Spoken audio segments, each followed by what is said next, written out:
Hi guys, I'm Laura Vitale, and on this episode of Laura in the Kitchen, I want to show you 2 easy mains that you can make on the grill this upcoming Easter, any single day of the year, but it's particularly nice for Easter. I'm going to show you how I make my grilled lamb chops, which is exactly how my mother and my nonna used to do it. If you're going to do grilled lamb chops, but along with that, I'm also going to show you how to make a really delicious like balsamic lemon Dijon grilled chicken thighs for those of you that don't love the idea of lamb. My mother will say that if it is not Easter without lamb on the table, and we would traditionally either do like a roasted leg of lamb, which I have a recipe on, a really old recipe, but it's just still how I do it, or these grilled lamb chops. And they're especially fantastic if you are doing Pascueta or like Easter Monday picnic. They're great. So let me show you everything, but the first thing is I'm going to show you how I do my lamb chops, because this may be so wrong, but it's how my mother does it. And so I kind of grew up eating them this way, and it makes sense to me. So you've got your little baby lamb chops, okay? They look a little something like this. I try to trim as much as, if it's got like a really thick fat cap, I trim a little bit of that off. So that's perfect, just like that. This is what she does. Don't ask me why. She just does it, so I do it. She'll take some plastic wrap, and she just likes to pound them and get them to be a little bit thinner. Again, I don't make the rules, she makes the rules, okay? Like that. That's how she does them, so that's how I do it. I'm gonna do the rest of them, and then I'm gonna put them in here. The marinade is so easy. Now, I already told you in my potatoes and peas and orzo video that for us, if you are going to be making lamb, you need to add lots of rosemary and lots of white wine. To us, it's just like the same as the Brits putting mint with their lamb. So I don't know, I just do it because I don't know any other way. Put it in here. Actually, I have another lamb chop upstairs in the fridge I'm going to throw in here as well, but that's okay.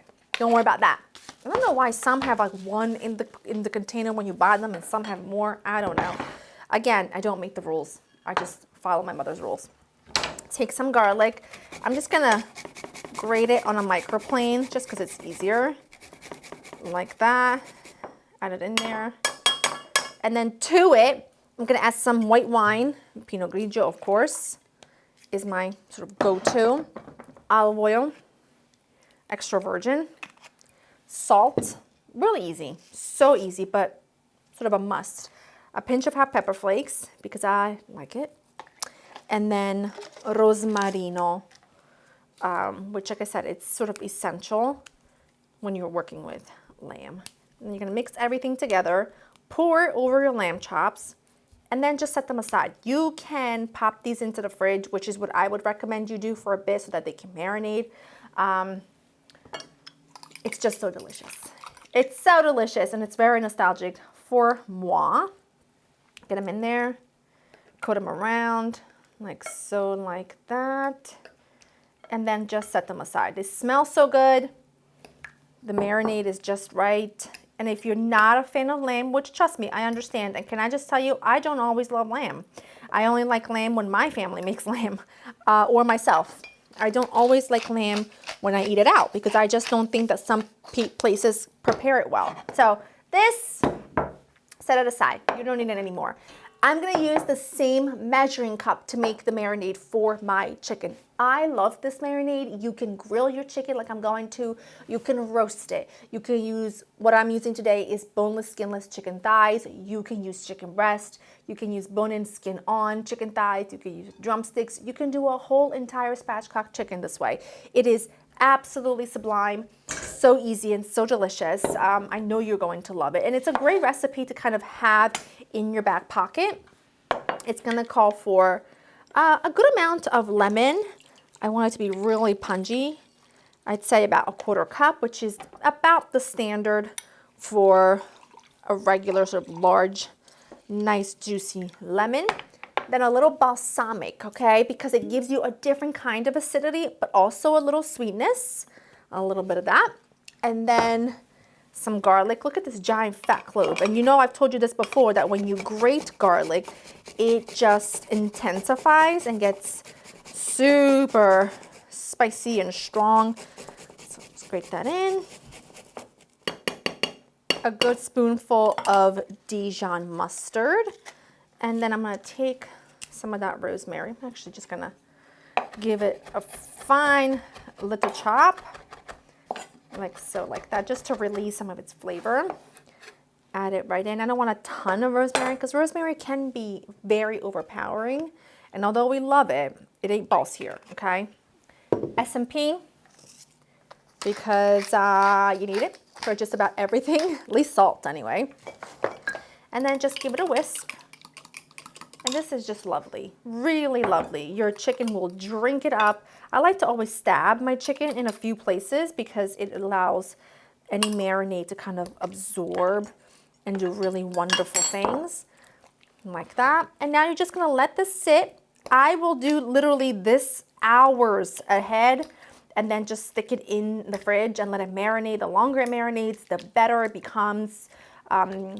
Just because you give that chicken a chance for the acid to do its job, which is to flavor but also tenderize. And then that flavor of the garlic and the rosemary and everything just kind of does its job. And that smells delightful. Okay, I'm gonna cover these up and then we will get them going on the grill. You wanna make sure your grill is nice and hot. I am using a gas grill. It was around 450, and you're gonna put your chicken on the grill, nice and sizzle, and you're gonna leave it alone until it's ready to flip. Doing the same thing to my lamb chops. The lamb chops will take a lot less time to cook than the chicken, so just keep an eye out for that. Halfway through, you're gonna flip them. Look at the beautiful color on those lamb chops. That is exactly what I'm looking for. Then flip your chicken, allow it to cook another 4 to 5 minutes or until it's fully cooked through. And then make sure that when you take it off, you let it rest as much as possible and then serve. Lamb chops are done. The chicken is done. They are juicy. They are perfect. They're delicious. And I am telling you, you are going to love them.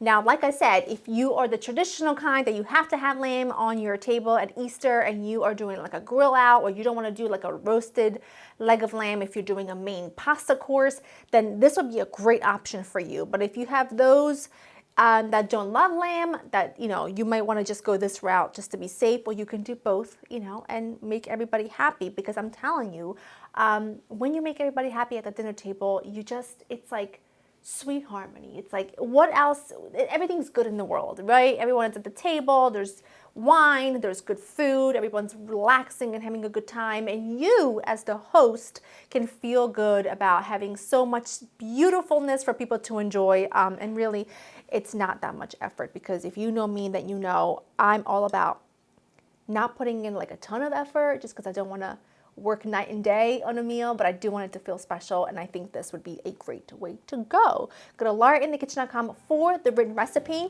I hope you enjoyed spending time with me, and I will see you in the next one. Bye.